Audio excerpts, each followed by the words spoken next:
20 до 25.000 кубни метри дрва се сечат нелегално на годишно ниво, покажуваат статистиките на надлежните институции.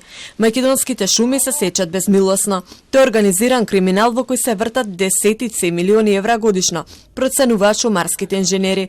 Тие велат дека според нивните сознанија реалната бројка на нелегална сеча е 10-кратно поголема. Од регионалниот центар за шумарство сметаа дека овој проблем од година во година станува се посериозен.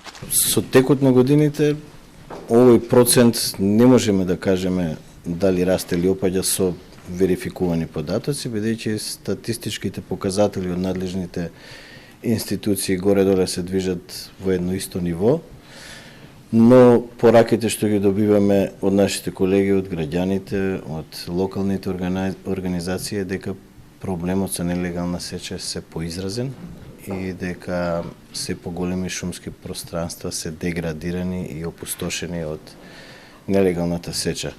Петровски смета дека за надминување на овој проблем потребно е брзо и ефикасно решение. Со вклучување на повеќе мерки и методи би можело да се стави стоп на дивокрацијата. Пред се бара соодветен институционален одговор, кој што се чини дека во моментот недостасува во Македонија.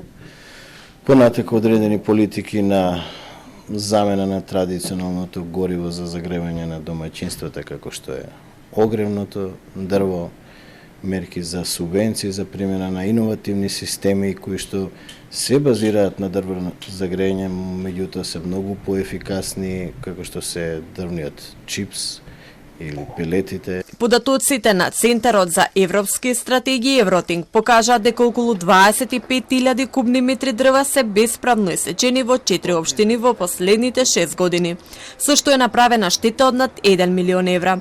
Токму поради тоа денеска представниците на политичките партии потпишаа декларација за заложба за борба против нелегална сеча и уништување на шумите.